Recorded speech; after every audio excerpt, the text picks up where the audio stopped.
Video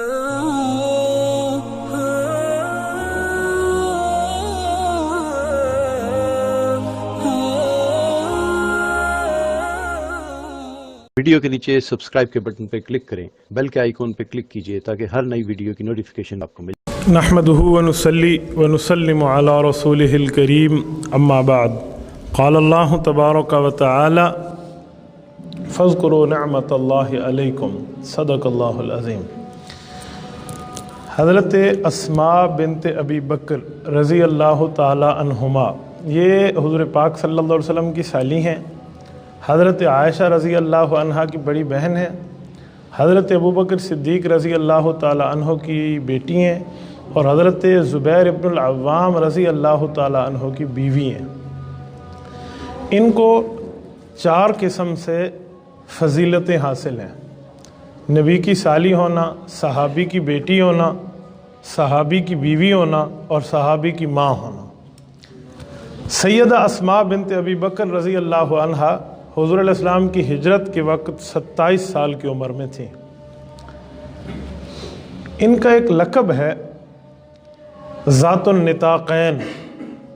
والد ابو بکر ہیں، والدہ قیلہ بنت ابی العزا ہے، اور لقب ان کا ہے ذات النطاقین۔ نطاق کہتے ہیں کمر بند کو، 2 چادریں ہو نا نیچے والی چادر کو باندھنے کے لیے، جسے آج کل ہم ایزار کہتے ہیں، اسے نطاق کہتے ہیں عربی میں۔ تو حضرت ابو بکر صدیق اور رسول اللہ جب ہجرت فرما رہے تھے تو انہوں نے سامان اپنے والد اور اپنے نبی کا باندھا تھا، لیکن اس کو منہ باندھنے کے لیے ان کے پاس کوئی رسی نہیں تھی، تو انہوں نے اپنا کمر بند اتارا، اس کو 2 ٹکڑے کیا، ایک کو کمر پہ باندھ لیا، ایک کو سامان پہ باندھ لیا، اسی لیے ان کا نام ہے ذات النطاقین۔ حضرت اسماء بنت ابی بکر یہ بہت بڑے جری دل کی مالک ہیں، ڈھونڈنے میں ان جیسی بہادر خاتون نہیں ملتی، تاریخ میں ڈھونڈے نا اس جیسی بہادر عورت نہیں ملتی، اتنی جری، اپنے پاس خنجر رکھا کرتی تھی کہ کوئی چور آئے اور اپنا پیٹ سلامت لے کے جائے، میں ابو بکر کی بیٹی نہیں ہوں گی، اتنی بہادر تھی۔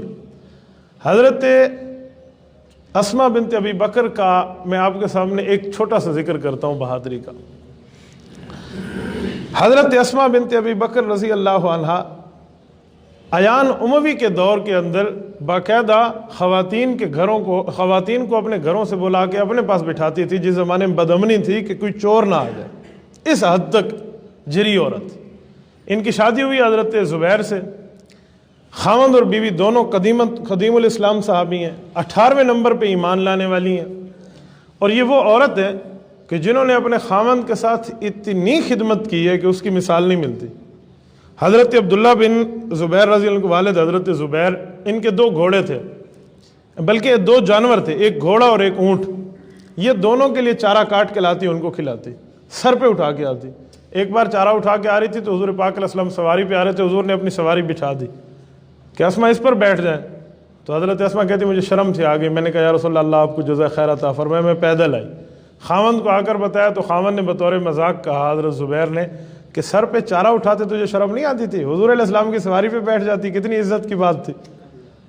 حضرت ابو بکر صدیق کو جب اپنی بیٹی کی یہ تکلیف اور دکھ پتہ چلا تو انہوں نے غلام ہدیہ کر دیا، وہ یہ کام کیا کرتا تھا۔ تو حضرت اسماء کہتی تھی مجھے میرے والد نے گویا آزاد کر دیا ہے، جیسے غلاموں کو آزاد کیا جاتا ہے۔ ان کے 4 اولادیں ہیں، 4 بیٹیاں ہیں اور 4 بیٹے ہیں، عبداللہ، منذر، عمر، مہاجر جسے عروہ کہتے ہیں، اور 4 بیٹیاں ہیں، ایک کا نام ہے 3 بیٹیاں ہیں، ایک کا نام ہے ام الحسن، ایک کا نام ہے عائشہ اور ایک کا نام ہے خدیجہ۔ ان میں جو بیٹے عبداللہ ہے نا، عبداللہ بن زبیر رضی اللہ عنہ، یہ بہت مشہور ترین آدمی ہے۔ یہ اس وقت پیدا ہوئے تھے جب مدینہ منورہ میں مشہور تھا کہ صحابہ میں کسی کی اولاد نہیں ہوگی، یہودیوں نے جادو کر دیا ہے، یہ صحابہ مکہ چھوڑ کے مدینہ آ گئے ہیں لہذا ان کی اولاد نہیں ہوگی، تو عبداللہ بن زبیر پیدا ہوئے، اور صحابہ نے اتنی خوشیاں منائی نا جس کا کوئی حد اور انتہا نہیں ہے، کہ دیکھو یہودیوں کا جادو نہیں ہے، اگر جادو بھی تھا تو ٹوٹ گیا۔ تو حضور اقدس صلی اللہ علیہ وسلم ان کے گھر گئے، بعض روایتوں میں ان بچوں کو حضور کے پاس لایا گیا، تو حضرت رسول اللہ نے گود میں اٹھایا اور پہلی گھٹی میں اپنا لعاب مبارک دیا، یہ رسول اللہ صلی اللہ علیہ وسلم کے اس کو لعاب ملا عبداللہ بن زبیر۔ میں تاریخ میں دیکھتا ہوں نا جن بچوں کو رسول اللہ کو لعاب ملا ہے ان بچوں میں سے کسی بچے نے کسی ظالم کے سامنے سر نہیں جھکایا، کسی ظالم اور جابر کے سامنے۔ ایسے ٹکرائے ہیں کہ دنیا ان کے ٹکرانے کو آج رہتی دنیا یاد رکھتی۔ حضرت حسین نے یزید کے ساتھ 2 ہاتھ کیے ہیں اور رہتی دنیا تک یزید کا نام مردہ ہے، حسینیت زندہ باد ہے۔ کیوں؟ اس شخص کو بھی حضور کا لعاب ملا ہے نا۔ حضرت عبداللہ بن زبیر نے بھی یزید کے ساتھ وہ کام کیا تھا کہ یزید پوری زندگی یاد رکھے گا۔ یزید سے علاقے کھینچ لیے تھے۔ حضرت حسین تو جنگ میں شہید ہو گئے، انہوں نے آدھی سے زائد سلطنت کھینچ لی تھی، مکہ مکرمہ کو دارالخلافہ بنا کر اس پر حکمرانی کی حضرت عبداللہ بن زبیر نے۔ یزید ان کے مقابلے میں منجنیق لایا تھا۔ منجنیق پرانے زمانے کی توپ ہے جسے یوں کھینچ کے باندھ کے پتھر پھینکا جاتا تھا۔ خانہ کعبہ پہ سنگ باری کرائی تھی یزید نے، لیکن اس نے اس کو ظلم برداشت نہیں کیا۔ عبداللہ بن زبیر نے وہ ٹکر دیا جیسے ٹکرانے کا حق ہو۔ جس کے منہ میں حضور کا لعاب گیا ہے اس بچے نے کبھی کسی ظالم کے سامنے سر نہیں جھکا۔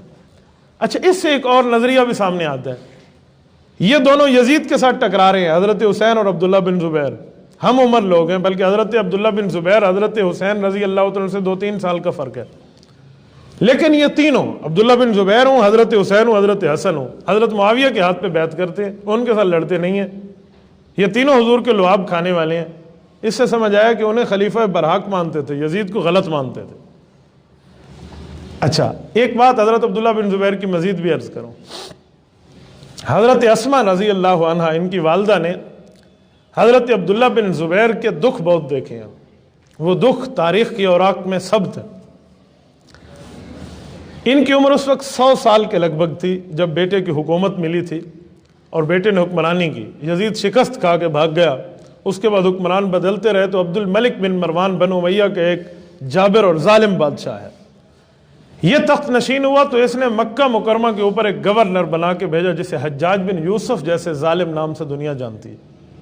ان کے ساتھ ان کی لڑائی ہوئی ہے، ان کے ساتھ دھوکہ ہوا، ان کی حکومت کو ختم کیا گیا۔ تو حجاج نے حضرت عبداللہ بن زبیر کو شہید کرایا تھا۔ خالی شہید نہیں کرایا، پھانسی پہ لٹکایا اور کئی دن تک الٹا لٹکایا مکہ مکرمہ کے چوک میں۔ حجاج کو لوگ اچھا کہتے ہیں، قرآن پہ اس نے زبر زیری لگائی ہیں، یہ روایت بھی ضعیف ہے کہ اس نے زبر زیری لگائی ہیں۔ یہ ہو بھی تو صحابہ کا قتل کرایا، یہ اس ظالم کی ظلم نظر نہیں آتا۔ اس لیے حجاج سے ہمارا اس طرح کوئی تعلق نہیں ہے جیسے یزید سے ہمارا واسطہ نہیں ہے۔ اس لیے حجاج کو کوئی اچھا جملہ نہ کہا کرے۔ آپ نے یہ جملہ کہا، کل حضور علیہ السلام کو ہم کیا منہ دکھائیں گے کہ آپ کے صحابہ کا قاتل تھا اور ہمارے لیے حجاج بہت اچھا ہو گیا۔ زبریں نہیں، پورا قرآن حفظ کر کے بیٹھ جائے، صحابہ کا قاتل پھر بھی صحابہ کا قاتل ہے۔ تو حضرت عبداللہ بن زبیر رضی اللہ تعالیٰ عنہ کو اس نے کہا تھا کہ میرے سامنے ہتھیار ڈالو اور صلح کرو۔ 100 سال کے لگ بھگ عمر ہے حضرت اسماء، حضرت عبداللہ بن زبیر کی والدہ کی، یہ ابو بکر صدیق کا نواسا ہے، تو یہ اپنی امی کے پاس آئے کہ اماں جان، حجاج کہتے ہیں میرے سامنے ہتھیار ڈال اور صلح کر لے۔ تو حضرت اسماء نے بڑا جری جواب دیا کہ بیٹا، ذلت کی زندگی سے عزت کی موت بہتر ہے، کبھی اس ظالم سے صلح نہ کرنا۔ تو شہادت تک حضرت عبداللہ بن زبیر ٹکرائے ہیں۔ حضرت عبداللہ بن زبیر کو جب شہید کیا گیا تو اس نے پھانسی دے کر الٹا لٹکا لیا۔ تو حضرت اسماء کو اس ظالم نے بلوایا، سنو ذرا حجاج کا ظلم، یہ طبقات ابن سعد میں موجود ہے۔ ایک بندے کو بھیجا کہ ان کی ماں کو میرے پاس بلا کے لاؤ۔ اس ظالم کو اتنا حیا نہ آیا کہ یہ ابو بکر کی بیٹی ہے، رسول اللہ کی سالی ہے، حضرت عائشہ کی بڑی بہن ہے، حضرت زبیر عشرہ مبشرہ کے صحابی کی بیوی ہے۔ انہوں نے کہا بلا کے لاؤ۔ انہوں نے کہا میں نہیں جاتی اس ظالم کے پاس۔ تو اس نے دوسرا بندہ بھیجا، کہا اس عورت کو کہ میرے پاس آ ورنہ میں فوج بھیجوں گا جو تجھے بالوں سے گھسیٹ کے لائے گی۔ حضرت اسماء نے کہا عزت اور ذلت میرے اللہ کے ہاتھ میں ہے، میں نہیں جاتی۔ تو یہ ظالم ذلیل ہوا، خود آیا۔ جب خود آیا تو حضرت اسماء کو چھیڑ کے کہنے لگا، دیکھ لیا اللہ کے دشمن کا حشر اپنے بیٹے کے بارے میں۔ تو حضرت اسماء نے ایک جواب دیا، فرمایا حجاج تو نے اس کی دنیا بگاڑی ہے اور اللہ نے تیری آخرت برباد کر دی ہے۔ تو حجاج نے کہا، یہ وہ ادھر بات کرنے لگا، کہا مجھے پتہ ہے تو نے اسے ذات النطاقین کہہ کر طنز کیا تھا میرے بیٹے پہ۔ ہاں میں ذات النطاقین ہوں، میں نے 2 وہ رسی کے ٹکڑے کیے تھے، ایک میں ابو بکر اور رسول اللہ کی مدد کی تھی، خود باندھا تھا، اور میں نے حضور سے سنا ہے، یہ طبقات میں حدیث پاک موجود ہے کہ میں نے اللہ کے رسول صلی اللہ علیہ وسلم سے سنا ہے کہ قبیلہ ثقیف اور طائف کا ایک ظالم آئے گا، وہ ظالم تو ہے، اور میں اس فرمان علی شان فرمان نبوی کی عینی شاہد اور گواہ ہوں۔ تو حجاج اٹھ کے بھاگنے والا ہو، میں نے کہا جی اب میرا کھاتا یہاں نہیں بنتا۔ حضرت اسما رضی اللہ تعالی عنہ بہت جری عورت تھی، اس حد تک ان کی جرت کے بارے میں باتیں آتی ہیں کہ یقین مانے بعض اوقات پڑھتے پڑھتے بندے کے رونگٹے کھڑے ہو جاتے ہیں کہ اس عورت کو اللہ رب العزت نے کس حد تک جو ہے نا ملکہ عطا فرمایا۔ اگر ان کی عبادت پہ اچھا ایک بات مزید، اسی دوران یہ دعا مانگا کرتی تھی کہ اللہ جب تک میں اس کی لاش کو اپنے ہاتھ سے غسل نہ دوں مجھے موت نہ آئے۔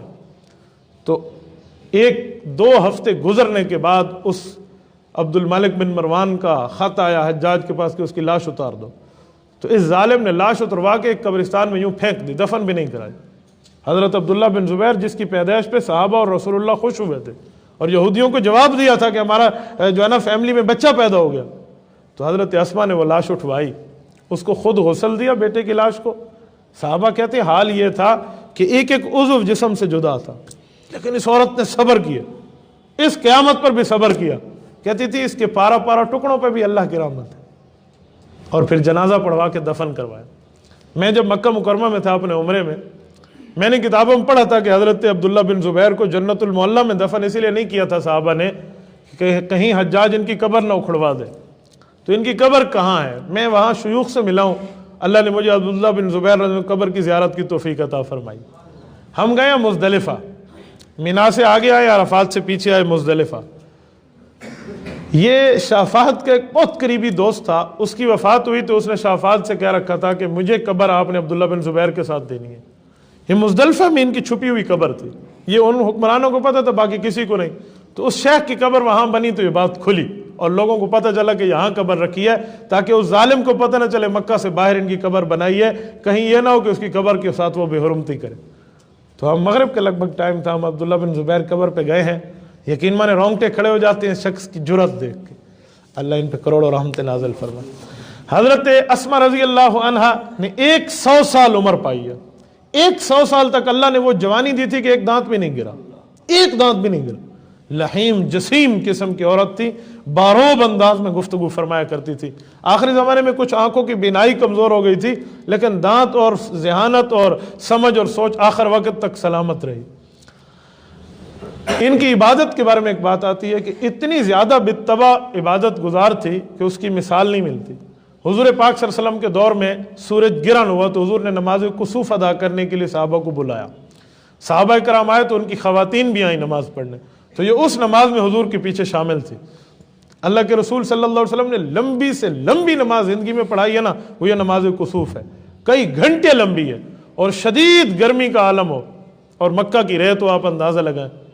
تو حضور علیہ السلام پڑھ رہے تھے، پیچھے ٹھہری تھی، ان کو تکلیف ہوئی، ویسے بیمار تھی، کچھ تکلیف ہوئی کہ یار میں تو ٹھہر نہیں سکتی، تو انہوں نے دائیں دیکھا تو ایک موٹی تازی عورت ٹھہری تھی ان کے ساتھ نماز میں، بائیں دیکھو تو ایک کمزور عورت ٹھہری تھی، کہا یہ دو ٹھہر سکتی ہیں، میں نہیں ٹھہر سکتی، ٹھہر گئے، حتیٰ کہ ان کو بیہوشی آئی، وہیں غشی آ گئی، پانی اوپر پھینکنا پڑا، لیکن اس عورت نے عبادت نہیں چھوڑی۔ حضرت اسما بنت ابی بکر کہتی تھی کہ میں جب صدقہ کرتی نا پہلے غریبوں پہ تو پہلے تولتی تھی کہ آدھا کلو اسے، 1 کلو اسے، 3 پاؤ اسے، یوں تولا کرتی تھی۔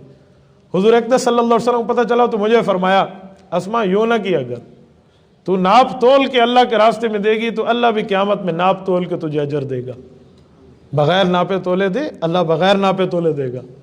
اس فرمان کو اس عورت نے اپنے ساتھ یوں مضبوط رکھا ہے، یقین مانے مرتے دم تک یہ کہتی ہے میں تنگ دست نہیں ہوئی، میں بغیر ناپے تولے صدقہ دیا کرتی تھی، بغیر گنے صدقہ دیا کرتی تھی۔ حضرت عائشہ رضی اللہ عنہا کو ایک جنگ کے دوران فتح ہوا جنگل حضرت معاویہ نے تحفہ دیا ام المؤمنین کو، تو حضرت عائشہ کی وفات کے بعد وہ جنگل پورے کو پورا ان کو ملا۔ حضرت اسما نے اس وقت صحابہ سے کہا کہ اسے بیچ دو، اس کی قیمت لگواؤ، لاکھوں درہم میں اس کی قیمت بنی، قیمت منگوائی، صبح نماز کے وقت بیٹھی ہیں غریبوں میں تقسیم کرنے، سورج کے غروب ہونے سے پہلے پہلے سارا تقسیم کر دیا، کوئی اپنے پاس نہیں رکھتی تھی۔ صدقات ان کا اس حد تک ہے کہ اس صدقے کو جو ہے نا کیا کہتے ہیں وہ استقصاء میں لانا بہت مشکل ہے۔ حضور علیہ السلام کی 56 حدیثیں انہیں یاد تھی جو ڈائریکٹ حضور سے سنی تھی، ویسے تو کئی یاد تھی، حضور کے منہ مبارک سے جن حدیثوں سے سن کے یاد کیا تھا وہ 56 حدیث تھی، اور ایسی ازبر تھی کہ کوئی پوچھتا تو اس کو ایسے سنا دیتی جیسے محدث سناتا ہے.